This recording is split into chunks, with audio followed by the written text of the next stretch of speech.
Hey everybody, welcome back to the channel. I am back in the training room with Luke, and we're doing a raw video. You're getting it as it's being recorded, and the only things I edit in the video is music and some transitions between, just to get it started. Do a little couple transitions, add some music to it, and you get it as we do it, okay? So what we're doing today is we're kind of doing another video on the jumping thing. See that right there? Okay, expressing the energy in the jumping. All right, so I want, and we discussed on a previous video, we're going to start doing some different methods. All right, so you guys have all seen, if you haven't, you can go back and see the training video on using the tethering aspect to teach them not to jump. Okay, and you guys are going to always hear me say this is just a method that I use, different methods that I use. It doesn't mean it's the only way, but it's one of the ways of training. Okay, so I'm trying to help everybody and to train with different methods, what suits you. Okay, so some people might say the tethering is an awesome idea and it works great. I like that. Some other people may say, well, I don't like to tether my dog, which that's hard to conceive for me, but some people may not like to do that idea. So we're going to try to go a different method if I can get Luke to cooperate with me and to help express how to teach them to not want to express themselves in a jumping manner when they get excited, okay? So as you've seen already, he's already cooperating with me in sitting, okay? So he's only going to get my attention. I'm going to use the same concepts, but we're going to go a different method. Only going to get my attention when he sits on his bottom, okay? So I'm going to move around. I'm going to step. There's going to be absolutely no commands at all. No praise with my mouth or in a verbal sense. There will be no praise of that. The only time he will get any attention or reward is when he sits on his bottom when he's around me, okay? So we're not going to tether. We're just going to use his ability to sit to get what he wants, okay? So I'm not going to say nothing. See, and I'm not going to show him any attention until he does that right there. Okay, so see how he jumps? All right, we're going to continue to work with that, but he's not going to get what he wants until I get what I want. Okay, so as we move around, because I'm trying to stimulate the idea of excitement. See, now he's catching on. All right, so they're not going to be perfect. All right, we're striving for perfection. Okay, but we're not going for the robot. Okay, don't misunderstand me. We're not going for the robot idea. Okay, because I like that personality. All right, I don't believe in the robot stuff. I like a personality. All right. Okay, so I'm gonna move. Okay, he's got that under control. All right, we're gonna come down here. All right. Hey. See how he wants to express? He's feeding off of me. Okay, but I'm not gonna show him any attention. Okay. Other than make the atmosphere a little exciting. Okay. Okay, see, he's expressing that energy. He sat a little bit. There, nope, there, right. Okay, that's what we're looking for. Okay, he's going to get what he needs, what he wants. His desire is food. Okay, he wants that desire, but I got to have him on his bottom. That's what I want. So, see how he's maintaining that? Okay, we're going to reward that. All right, that's what we're looking for. All right.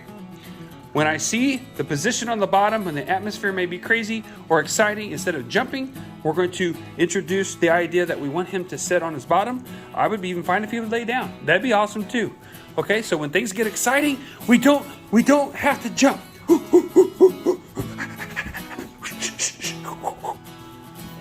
See how he's catching on very quickly. Very quickly. Okay? So you could tether. And I've got other videos that expresses how we do the tethering idea. Okay, so we're just walking around. Let me zoom out so you guys can see. So it's not so of a tight framing there. The sound may change a little bit. See how it's a little bouncy, little bouncy. Okay. He's not gonna get what he wants. He wants that food unless I get what I want. See how I don't know if you saw that, but he's hitting right here with his head. Okay, there. Now look at there. I got what I want. He can get what he wants. Okay? I'll let you guys see what we're doing. I'm not pulling no tricks or anything like that. Okay, this ain't a little trick bag. Okay, he gets what he wants. Now let's move around a little bit more. Let's go down here. Okay? I'm gonna back up. Okay? There. See how he's catching on? If I sit down, I get what I want. I want that food. I want that food. Now let me make a statement here just real quick, okay? When we train with this food, which is what we do all the time, we're not using treats. Look at here, he's catching on real fast. This is a part of his meal, okay? It's a part of his meal. So this is not extra stuff, okay? That's what makes a fat dog or an obese dog, okay? Or a dog that's heavy in body weight and stuff like that. You get a dog that's heavy, you're going to have some issues, okay? You're going to have a dog that goes out and tries to exercise, and they're running around, they're overweight, and they're going to have hip problems, number one. Number two, they're going to be more prone for such as a ACL to blow out, okay? So we've got to keep our dog in the proper weights. But here's another thing I want everybody to consider is that we're talking about that and whatnot, is don't take your dog outside when he's been sitting inside for 2 months and expect that dog to perform some, crazy athletic ability to go out and do this or doing that and the other without conditioning him, okay? That's like you've been sitting on your butt for all winter long and you gain 20 pounds because you've been eating a bag of chips and Cheetos and cherry pies after Christmas and New Year's, and then go out there and try to run a 5 or 6, 7, 8 mile run and expect not to have any problems with it, all right? It ain't going to work. You're going to have some conditioning that has to be done, okay? It's like a weightlifter, okay, or a bodybuilder. They have to condition themselves, even for a marathon run, condition themselves. For, a bicyclist conditions themselves for what they're going to have to go through in that kind of run. They just don't get on the bike and go. It's the same thing with your dog. We have to condition them for whatever they're going to go out. Even if they're going to play, you don't want to start off with some crazy playing in their jar in their bodies. They'll tear an ACL. You're just begging for a problem, okay? So we got to use some common sense to the idea, and maybe that's not so much of common sense to me as it is, it's more common sense for me, but maybe it's not for others. So that's why I think it's important to state these kind of things on these videos so that we understand, yes, they're full of energy and they want to do that. But if they're not conditioned to do that, their body's not conditioned to do that, okay? They're not gonna perform well, and we're actually setting them up. We are the ones causing the issues in the dog, okay? When they go out and blow an ACL or something like that, well, it's like just a real quick story. I had a lady call me and she's like, yeah, I don't like the breeder I was dealing with before, and that's why I want to start working with you. And I said, well, what happened? She said, well, my dog blew a couple of ACLs and whatnot at a very young age. I said, well, what's going on?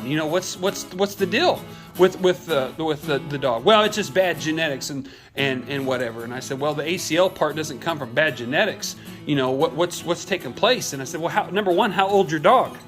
And she's like, well, my dog is 6 months old. And I said, well, what do you do with your dog on a daily basis? Well, I run. Well, how much do you run? Oh, I run, and I don't remember the exact numbers. I mean, it's miles. We're talking miles. With a 6-month-old dog, ladies and gentlemen. You don't do that, okay? I could probably guarantee you, as the dog got older, the dog probably ended up with hip dysplasia because, she wasn't educated, didn't understand. I said, and I told her very kindly that you can't do that with a 6-month-old dog. And by the time it was said and done, the conversation was over. She wasn't so upset with the breeder. She was more upset with herself that she didn't realize what she was doing was wrong. Okay, so that's hopefully we can educate while we're helping to educate with the training. We can also educate with the taking care of the dog as well. So back to why I got on this little tangent is that when we're training with the food, this is a part of his meal, okay? And so, what I'm feeding him comes out of the training. So, I keep track of how much I train him. I keep track of how much I'm feeding him. And so if I need to do a longer training session with him, okay, well then obviously we're going to pull that away from his meal time, okay? So please keep note of that. All right, so he's obviously exactly knows. I mean, he's the entire time I've been talking, he's been sitting on his rear end. Now I'm going to move away, okay?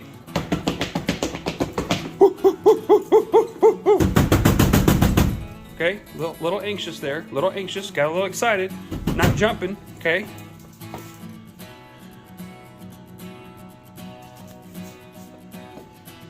Do a little stretch, stretch, stretch, stretch, stretch, stretch. Okay, I want it to come naturally. I don't want to have to say a command. Okay, he knows what he wants, but I got to get what I want. See, he's getting a little excited. There we go. Perfect. That's exactly what I'm looking for. Okay. All right.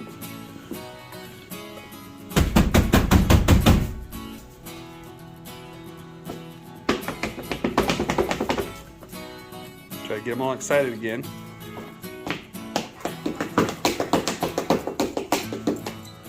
And no, I'm not a tap dancer.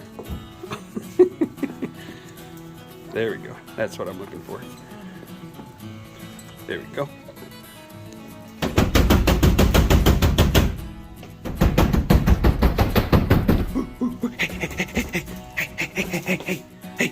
Hey. Good boy. Good boy. Okay, so I think you guys are all getting the idea behind this, okay? So see how playful he is? He gets really playful, gets jumpity jump, all excited, and blah, blah, blah, okay? But he's not going to get what he wants. Okay, now he's really up in my zone, okay? Because he's on that tire, he can get up a little higher. But I'm not going to give him what he wants until I get what I want, okay? So he sat. Okay, and again, this is something that you work on. Okay, when I'm doing this, in my mind, I'm thinking, I'm not expecting nothing. I'm not expecting nothing, okay? And then when it happens, he starts feeding on that, okay? See, no attention, okay? And something like that, when he jumps, you could just walk away, okay? So when they jump, you just walk away, okay? And they're like, oh, that's a bummer. I was trying to get, hopefully, to get something. And what I do, just so that you guys can kind of see what I'm doing behind the camera, is like when I know I'm approaching him and potentially he's going to jump, I'll do a ceiling like this. Now, the reason I'm doing it like that is because I'm holding his food, so I don't want it to fall out. So there's two pieces there. See that? So I just put my thumb there and hold it like that. It puts a ceiling over his head, okay, because I don't want him to jump. All right? And that ceiling makes him nervous. All right?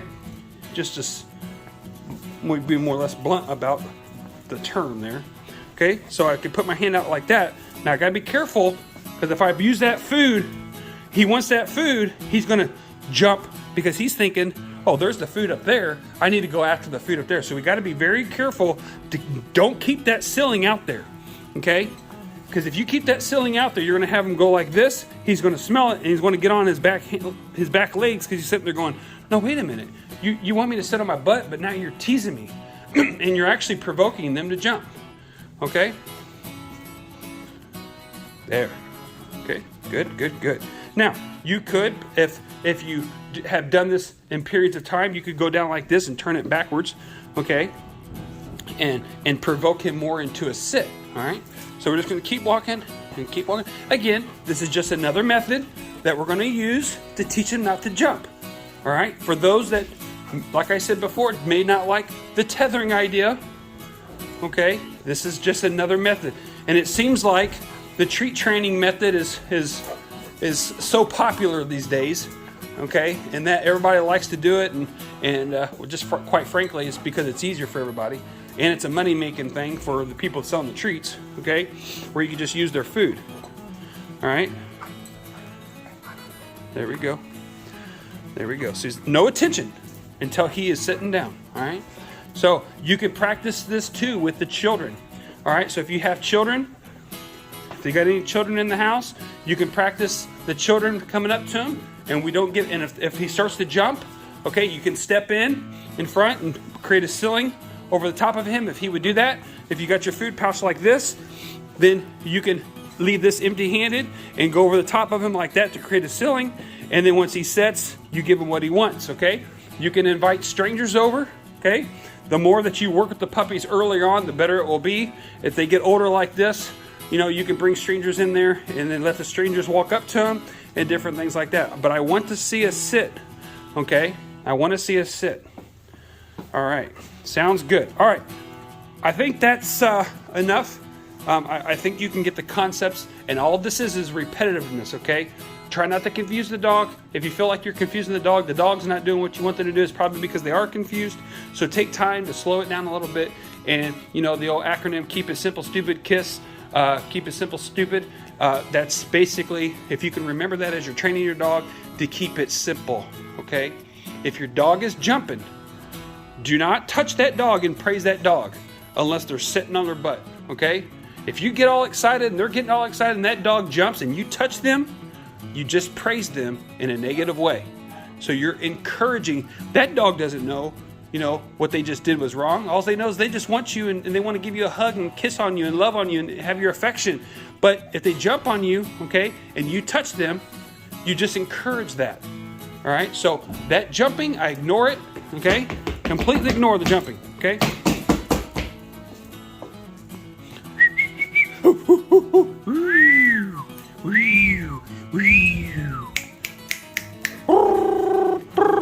See how he gets excited with me? Okay? But I'm not. There we go. Okay? There we go. He's not going to get no praise or his reward, however you want to do that, okay? Until he's sitting on that bottom. We got to have him sitting on that bottom. All right? And you can just keep working on it, keep working on it, and keep working on it, and keep working on it. If he's coming at you and he's jumping right there on your chest and just hitting you real hard, you know, as soon as you see him coming at you, just place the ceiling over the top of him, okay? You can even wave it and get his attention, okay? You see like what Luke's doing. He thinks I got food in my hand, okay? But there's that ceiling there. He's not going to jump up with that ceiling. It's going to make him a little nervous, all right? We're not trying to cause fear there, okay? But we're just trying to create a ceiling there. And you can even do this, okay? Because doing this thing is a little bit difficult to them to perceive the depth perception there. So that might throw them off a little bit, all right? So that gets the reward when they sit on their bottom, all right? Well, that will be it for this one. We'll see you guys on the next one. And please do not forget to subscribe and hit the bell.